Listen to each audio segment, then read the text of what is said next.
Then in May, we released a report on the public health workforce, and we were fortunate to have two exceptional leaders in this field, Sue Desmond-Hellmann and Lisa Cooper, leading this effort.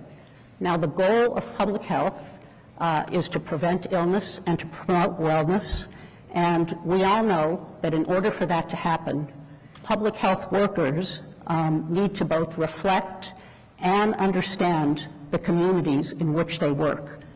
So we made 4 recommendations that we think will make significant help in both recruiting and supporting great public health professionals.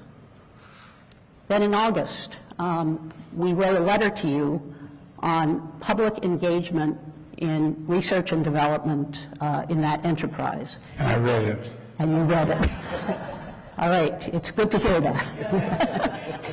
And so you know we had a triumvirate of just excellent leaders leading that report. So we had Saul Perlmutter, Vicky Sato, and Phil Venables. So we had an astrophysicist, a biologist, and a computer scientist teaming up to bring their diverse perspectives. And what we focused on in that was how to amplify both the voices and the input of the American people into the process of research and development. And then finally, earlier this month, we released a report on patient safety. And again, we benefited from tremendous leadership. So we had Joe Kiani, who's a healthcare CEO, team up with Eric Horvitz, who's an MD, PhD, and a corporate chief scientist. And you'll be hearing a lot more about the results of that report in our briefing today. And so, Arthi, I'll now turn it back over to you. I just want to add my thanks. Every one of those reports on these consequential issues took a lot of hours from people around this table. They tapped a lot of other experts. These are all people who have demanding day jobs, and I just want to express my gratitude. The work in each of those areas is really starting to make a difference from your efforts, so I really appreciate that. Let's talk briefly about what we're going to do during this session. First, we're going to do a deeper dive into the patient safety report. This is an issue you know well, Mr. President, and this is so vitally important for people across every part of America, and this report makes some recommendations that we think will really move things forward. That's a specific topic that we'll focus on, and then the rest of the meeting will be a broad discussion about artificial intelligence. You've been very clear from the beginning that this is one of the most consequential technologies of our times. And because of your leadership, this administration has moved with focus and with urgency on a whole raft of actions. I think that's been very important work. Very appropriately, those actions have focused on where the technology is today, where the applications are today, what the risks are today. But the reason we are doing all of this work on AI is because we want to use it to do big things. That is the point of the exercise.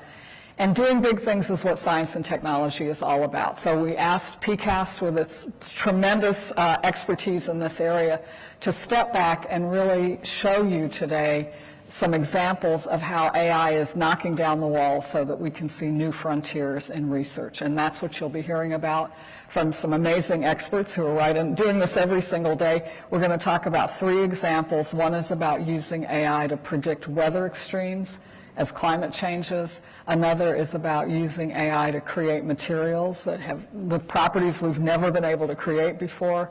And then the final topic is about using AI to understand the origins of the universe, which is literally as big as it gets. And that's the agenda today. So with that, I will turn it over to you for your opening remarks so you can kick us off. It's a 14-hour meeting. Look, let me begin by saying that one of the things that disturbed me being involved in elective office for a long time is how over the last 30 years the federal government has paid less and less attention to investments in science and technology.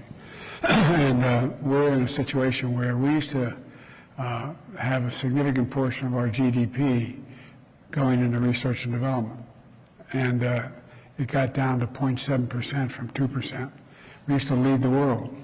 And I don't know how we can be the safest, most secure, and healthiest nation in the world without significant investment in science and technology.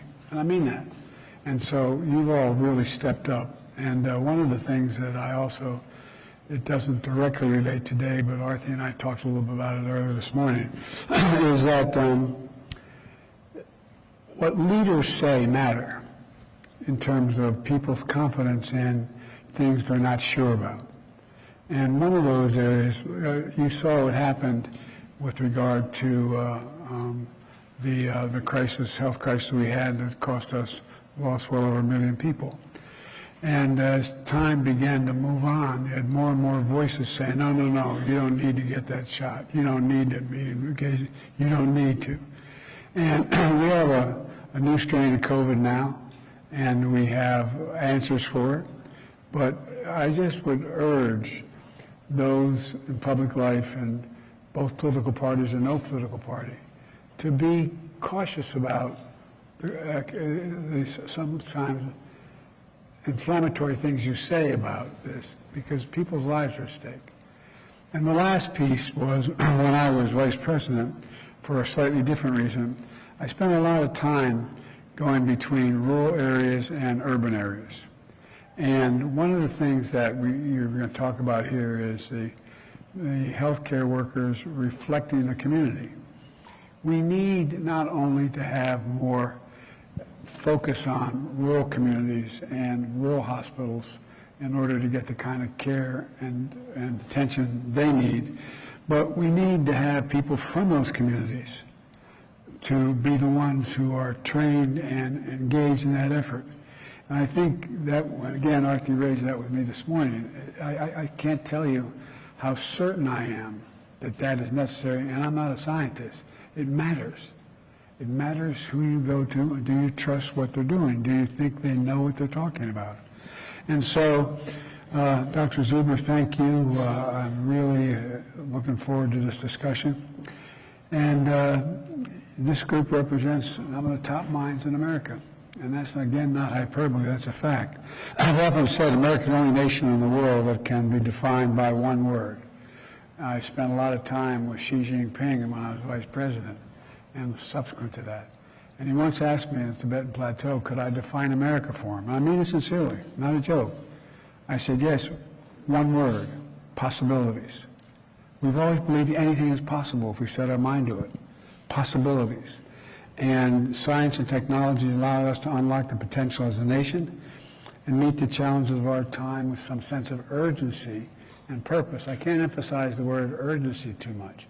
I'd hate, like hell, 3 generations now, them look back on this period where we had the potential tools to explore and increase significantly our ability to help. And we somehow messed it up. No, I mean it sincerely. I'm sorry to talk so plainly, but I think that's what it gets down to in many cases.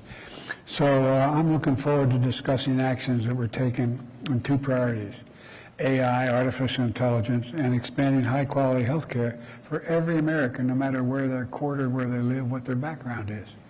You know, as we just heard, AI has the potential to transform research, and I'm looking forward to learning much more today. By the way, I'm not joking. My latest 2 trips around the world, not figuratively, literally around the world, to meet with other world leaders. Well, I wouldn't say everyone. I can't think of anybody who did, but I'm sure there was some world leader who didn't ask me. They wanted to talk about our leadership in artificial intelligence and what the meetings I've conducted already around tables similar to this with the 10, 12 major initiators in AI. And the vast differences exist among them in terms of what potential it has, what dangers there are.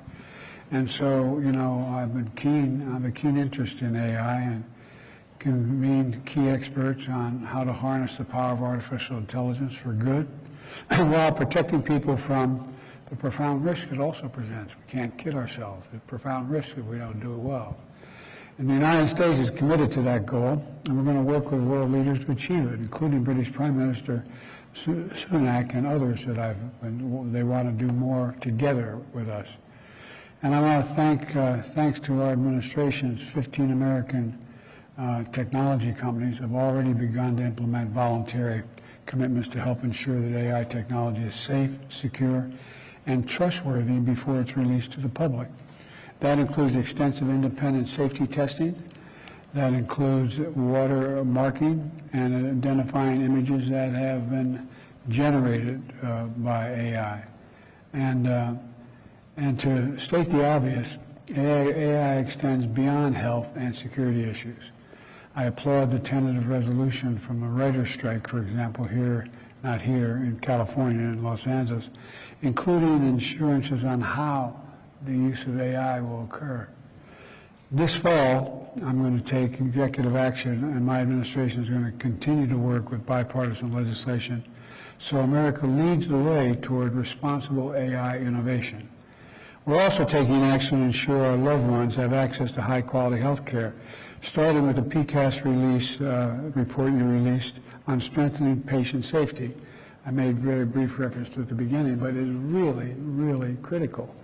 And today I'm announcing major investments in patient safety, from ARPA-H to develop antibiotics and to fight deadly drug-resistant bacteria and save lives. Think of that.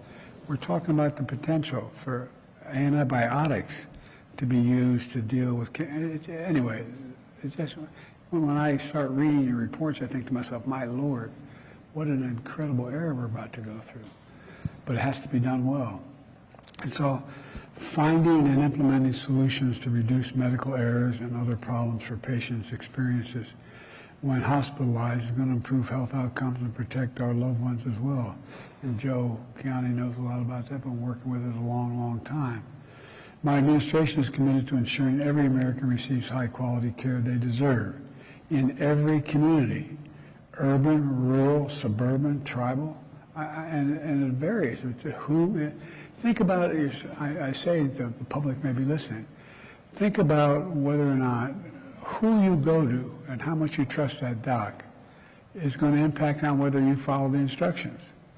I mean it. It's a very basic human nature elements.